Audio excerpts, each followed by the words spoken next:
begin my time now. Now, Judge, there was a bit of confusion with our policy, as the opponents have stated in many of their arguments. I'd like to reaffirm what our policy was for you today.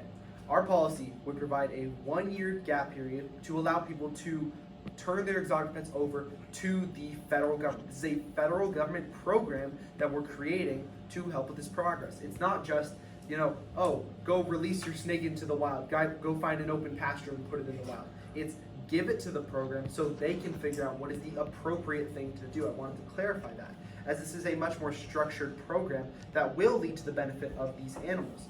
In addition, this 1-year grace period is purely for the flexibility, and afterwards, this program is going to have oversight over the exportation of illegal exotic animals, as now this is completely illegal. It's going to be a program purely dedicated to making sure that this doesn't happen. We're trying to reduce the illegal trade. However, the opponents constantly go on this whole tangent of it's going to increase the illegal trade because now there's no legal option.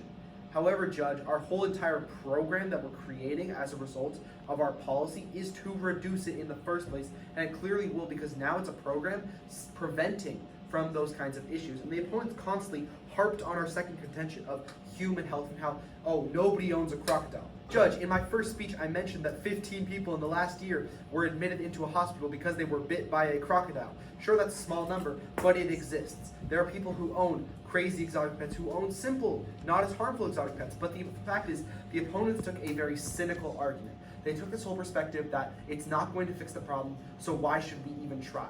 Judge, I feel like it's fair to say that it may not 100% fix the problem. It's not necessarily plausible to fix a problem such as big as the illegal exportation of animals 100%. But if we can even fix the problem by 1%, that would justify it to actually yield benefits. And it's going to be much more than that 1%. If the current status quo has a 7% survival rate for exotic pets within their first year of being owned, that is not something that we can stand by. That's not something that we can allow as the United States federal government. And the opponents also brought up saying that this should be a state-to-state basis. However, Judge, as this will be a federal issue and a federal program having oversight in this, we are reducing these, or we are actually helping these survival rates. We're allowing for more animals to actually survive because we are no longer allowing it to be plausible to sell or distribute exotic animals. They're no longer going to be able to be legally captured and distributed. We're removing that whole aspect. We're trying to help the animals while also helping the people. And the opponents completely dodged this entire argument of trying to benefit these kinds of animals. When there is a 7% survival rate, that is not going to help. And the opponents also brought up in their final speech, in their first speech, that we're not necessarily going to fix the problem because accidents will still happen. It's the owner's fault and things like that. Judge, if I have a pen and let's say I might on accident stab myself with it, I can't stab myself with the pen if I don't have the pen. If the government, in theory, this is a whole example, took away my pen, I don't have the pen to stab myself with anymore. It's the same case. If I don't have this crocodile, nobody can get bitten by it. We're removing the whole aspect and the whole problem. And the opponents also brought up saying that there's going to be overcrowding in zoos and that there's going to be issues with releasing them into wild, and that's going to be such a major issue. Judge, it's a necessary process. Well, sure, there may be a bit of overpopulation. This entire program is trying to help the animals. It's trying to improve that 7% survival rate. We're trying to help them. And if that takes a few years of strenuous activity of it's in the zoo for a little bit and that's a little bit more difficult, it's much more better than having the odds of being 7% chance of just dying within your first year. And the opponents completely missed this entire argument. They missed the whole purpose of our policy.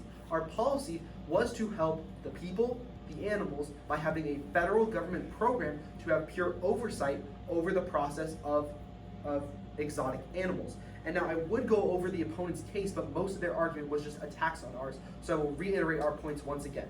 In our first contention, Judge, we are trying to fix the illegal trade problem. Sure, we may not fix it 100%. We may not fix it 75%. But if we can fix it at all, that's clearly a step in the right direction. Our second contention about human health, whether it's 2,000 humans, 2,000 hospital days, or if it's 1,000,000 hospital days, if we can reduce that 2,000 hospital days to 0, again, step in the right direction. And the animal health, if we can improve that 7% survival rate to 100, if we can get it to 90, if we can fix it in any way, shape, or form, Judge, our policy clearly will yield benefits. And as a result of this, there's no reason why this policy should not be enacted. And it is for these reasons, Judge, that I urge a vote in the affirmation. Thank you.